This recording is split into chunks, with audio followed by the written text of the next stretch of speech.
Hello, welcome back to another video. My name is Gemma and today I am bringing you my rather jam-packed, ridiculously large March TBR.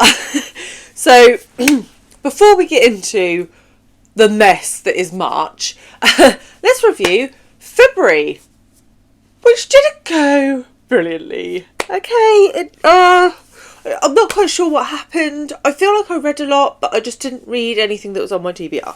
So, what did I pick out of the jar? Which, actually, I don't know if you can see this, but Charlie has come along and put his trucks in the jar. Anyway, the point is, what did I pick? I picked I don't even know why I bother showing you these because I know you can't read them. Right, nature non-fiction. I picked My Life in Sea Creatures. Did I read it? No, I did not. So that needs to go back on my shelf. I also picked Mossflower by Jaques. Did I read that? No.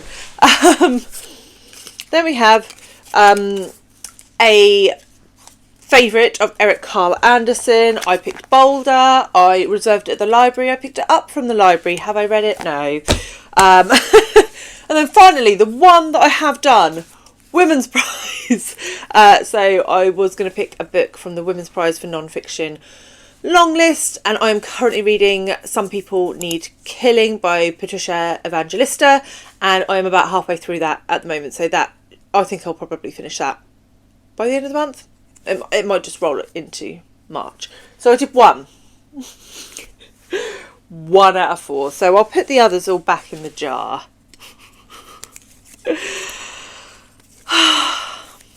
Yeah, I do appreciate that a lot of people come here just to watch how epically I've failed at reading the books I say I'm going to read. So I feel like I've fulfilled those aspirations very well this month.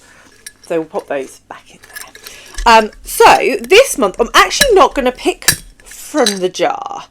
I am going to do a readathon that is hosted by the fabulous Mel at a book fiend named Mel, and she does a TBR game every month called Roll of Reads, where she has 20 prompts that are like laid out on a board, and she rolls a 20-sided dice and picks prompts from it. And in March she invites the world at large to also play this game. So I printed out all the doobries, all the prompts. Sorry. Does anyone else say doobries when they can't think of words? Or is that just a me thing? So I've got the prompts, and then there's punishments and... what's the opposite of a punishment? Like a bonus? So I would say that these are very slapdash. My printer wasn't working very well, so I kind of like... it sort of printed out the prompt cards, but not really, so I had to write on them. Anyway, and then I couldn't get the... and then the printer just died. So we've got happy smiley faces for the bonus and little sad faces for the punishments. But, you know, I'm not an artist, so I think this is fine. I think this is acceptable. So I also don't have a board, so I'm just going to lay them out like in rows of 5. I mean, everyone can count to 20, can't they? So the top left is 1 and the bottom right is 20. We'll just go across. So let's see what we get. Okay, so let's see what we get first. Here's the number generator. 13. So it's this one. Randomly select from library, Kindle or Libby. Okay, so we got randomly select from library, Kindle or Libby or whatever. So I'm going to go a bit rogue with this prompt. And I'm going to randomise all of the books on the Dublin Literary Awards long list that I haven't read or DNF'd and pick one of those. So I did this earlier, as I prepared earlier. And there was 64 that I hadn't read or DNF'd from that long list. And I did a random number generator, and the book that came up was The Sleeping Car Porter by Stephanie Mayr? Suzette Mayr. And I'm pretty sure this was nominated for some awards last year, so really happy to get this. I wasn't super sure what it was about, so I did look it up. And it's an exploration of race following a queer black man who is a car porter on a train. That train, I think it comes off the rails or something, and then it's about the interaction between him and the white passengers. So it sounds really interesting. I did hear mixed reviews, but like some people who adored this book and some people who didn't. So I'm hoping I'll fall into the adore category. And yeah, just a bit of a random one to add to the TBR. So I'm really excited for that. Okay, and second we've got 16.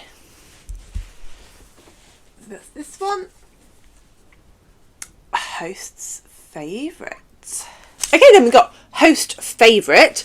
So I thought it was only fair, really, as it was Mel's game, to pick one of Mel's favourites. So there are loads of different hosts for this. I'll leave Mel's announcement video below so you can go and check out all the different hosts.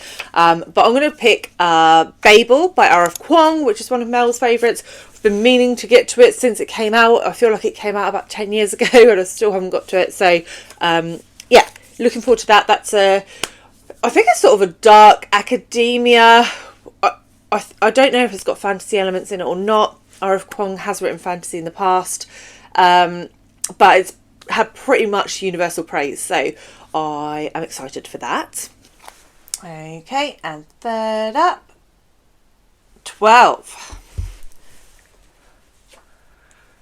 Oh, perfect. Middle grade or YA. Middle grade or YA, which is perfect, because it is also middle grade March. If you didn't see, I have got a whole TBR for middle grade March. So I'm just going to say one of the books that's on my middle grade March TBR. Any one. I'm not gonna limit myself.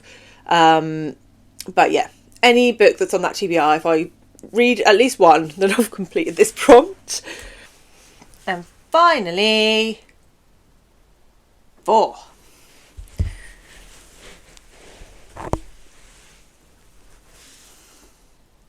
Friend pick. And then we've got friend pick. So I text my lovely friend Alice from Alice on the Giant Bookshelf. If you don't follow Alice, why not? I'll link her below. Go check her out.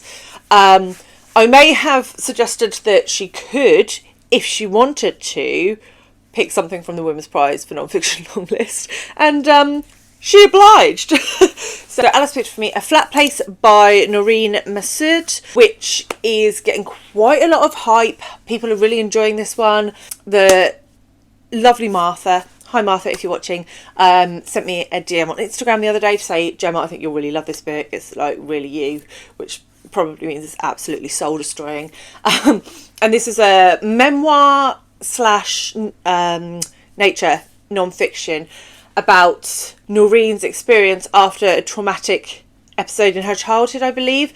And it talks about, I think, the flattening of her mood with like antidepressant drugs, I think, and how that equates to landscape and why flat is not always a bad thing. And yeah, I don't know too much, to be honest. This is just what I've generally picked up, but it sounds really good. And to be honest, if someone sends me a message to say, Gemma, I think you'll really love this book, it really makes me want to pick it up. So very excited for that. And then moving into buddy reads. So I feel like I've been quite sensible for March. So I have 2 ongoing buddy reads.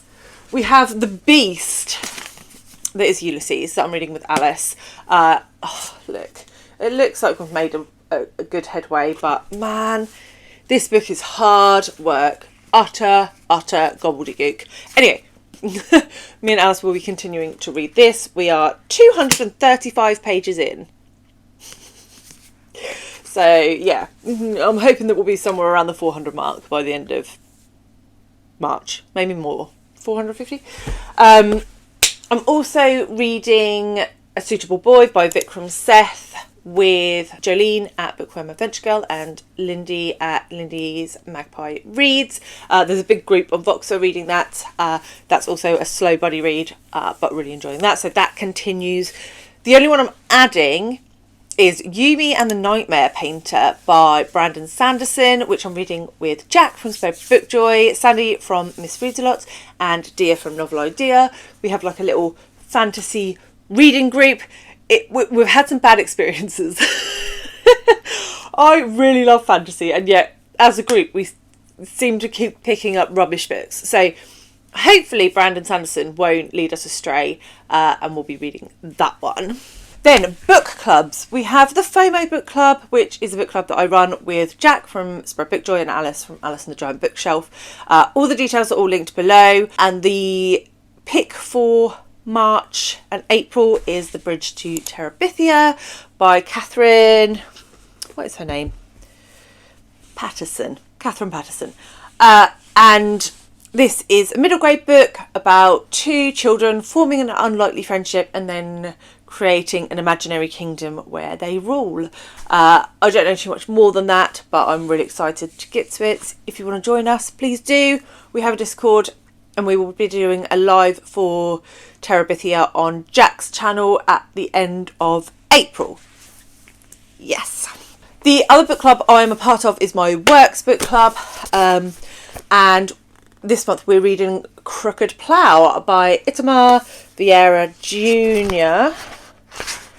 And this is translated by Johnny Lorenz. I assume from Portuguese, because Vieira is a Brazilian author. And it says in here, the most important Brazilian novel of the century so far. So, I mean, hell yes. And this is about two sisters who find a knife under their grandmother's belt, and then things start to get violent. That's all I know. But it has also been longlisted for the Dublin Literary Awards this year. So, yeah, I'm really keen to find out what this is like. I mean, the cover makes it look quite innocuous, but the description makes it sound quite violent. So, yeah, I'm really looking forward to seeing what this is like. Then I have my couple of little extras that I do. So there's the TBR Spin, which is hosted by Sarah at Freshly Read Books and Jill at The Book Bully. Again, amazing channels. Please check them out. Everyone is linked below.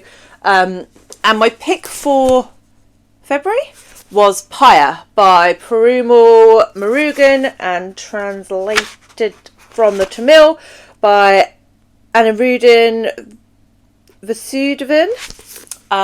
And I haven't actually got to this yet. So this will roll into March, and then whatever the spin brings up for March will also go on the TBR. Yeah. So, but it's quite small. I think the prompt was something like set somewhere hot, or somewhere that makes you think of summer. So I thought, well, it's called Pyre, which is like hot, and it's also set in India. So that fit both prompts quite well. But no, I haven't got to it yet. I'm still hoping I might start it before the end of the month. Maybe. Then the awesome Ben at Ben Reads Good has a Read Good challenge this year, where he has prompts for every month. I did do the February one for Ben's challenge. I think it was like a post-apocalyptic theme. I can't quite remember, but I read The Obelisk Gate by N.K. Jemisin. And the prompt for March is the Oscars, and to read a book that has been adapted into an Oscar-winning or nominated film. And for that, I'm going to read The English Patient by Michael Ondaatje. This is on my scratch list. So I picked 10 books from my 100 books that you must read before you die scratch list. At the end of each year, and that is one of the ones that I've picked for this year. I'll leave that video below if you want to see the other 9 that are on that list. And I don't actually know too much about this. I know that there is a film. I think I may have watched it when I was younger. But let's be honest, there's very little grey matter left these days. So that has been removed. So yeah, I'm going to give that one a go. And I think it's quite short. So that's also good news. We then have Hot or Not, which is my series that I do every month, where I pick a brand new release and I ask you to pick between 2 new releases. Whatever gets the most votes is the one that I read, and then I do a solo review for that book. And when I last checked, the winning book for March is The Women by Kristen Hanna. I'll put the score up here. I haven't picked it up yet, so if the scores change, I'll switch. But The Women is about a woman who goes to Vietnam during the war, and it's about her experience there and also the fallout when she comes back to the States, I believe. Vietnam as a country really interests me, and the Vietnam War as well is something that I would like to be more educated on, so I'm quite keen to pick this up. There's another book which sounds really similar called Absolution by Alice McDermott, which I also want to read, so I may not in March, but I may read both and see which is better. So yes, so that's buddy reads, book clubs, TBR, extras. So all we have left is readathons. Yeah, I told you it was a manic month, right? And then people keep putting good readathons out. So yeah, there's 2 that I've decided to take part in, as well as Middle Grade March and Roll of TBR. And they are Herstoryathon, which is hosted by Charlotte at Queenie Reads and Brittany at Literarily Smitten. And they use March to celebrate Women's History Month. And basically the idea is that you just read about women who existed in history, which is brilliant. I love reading about historical women. So I have a couple of options here, but I'm just going to pick one for the sake of this video because otherwise we're getting a bit silly. And I'm going to pick Young Queens by Leah Redmond Chang. So this is also longlisted for the Women's Prize for Non-Fiction, and the subtitle is The Renaissance Women and the Price of Power, and it follows 3 queens from the Renaissance. So we've got Catherine Medici, Elizabeth de Villiers and Mary Queen of Scots. Of those 3, the only one that I really know anything about is Mary Queen of Scots, so I'm really interested to see what Chang has to say about the other 2, and also how she ties the 3 narratives together in a non-fiction piece. So yes, that one's on the TBR. Then the other readathon that I'm really excited to take part in is Fierce Reads. So March is also National Women's Day, and so the fabulous Julie at the Hungry Bookworm has put together a cast of very fierce, awesome women to host this readathon in March, where basically you just read kick-ass female authors or characters. So the hosts for this are Shelley Swearingen, Sandy at Miss Reads a Lot, and Kristen at Enter the Book. And these 4 ladies hosting this event, I cannot recommend them highly enough. They are all exceptional women, and if you're looking to follow some exceptional women on National Women's Day, then look no further. They're linked below. In fact, everybody that I linked below is awesome. And so for this, I'm going to pick Matrescence by Lucy Jones. This is another Women's Prize for Non-Fiction long-listed book. And the strapline for this one is on the metamorphosis of pregnancy, childbirth and motherhood. And Jones here sort of looks at how the transition into motherhood affects the mind and the body. And I am super interested in that. I'm hearing nothing but good things. And as a mother myself, I'm very interested to see what she says about that. I'm also interested to see if she talks about the mental effects of motherhood on people who haven't given birth. So before I had my boys, I became a stepmom to my stepdaughter. So I wonder if she will talk about sort of that mental adjustment in women and how, I mean, I suppose it's also relevant for people who adopt. But yeah, I wonder if she'll make that distinction or if she's just honing in on sort of like post-pregnancy effects. So I will let you know once I've read it. I have a hold on at the library. So that's it. I think we should stop there, don't you? I think we should stop there because not only have I got that massive list of books. It's also the Women's Prize for Fiction long list coming out on is it the 5th of March? And then the International Booker is on the 11th. We also have the Jaques Prize and the Stella Prize bringing their long lists out in March. So yeah, there's going to be a lot of FOMO. There's going to be a lot of me going, I want to read everything. So we'll see how that goes. But I would love to know what you guys are reading. If you made it to the end of this video, give me a flame emoji for Pyre. If you're interested in seeing the books I'm reading for middle grade March, I will leave that video here, and I will see you all very soon with another one. Bye guys.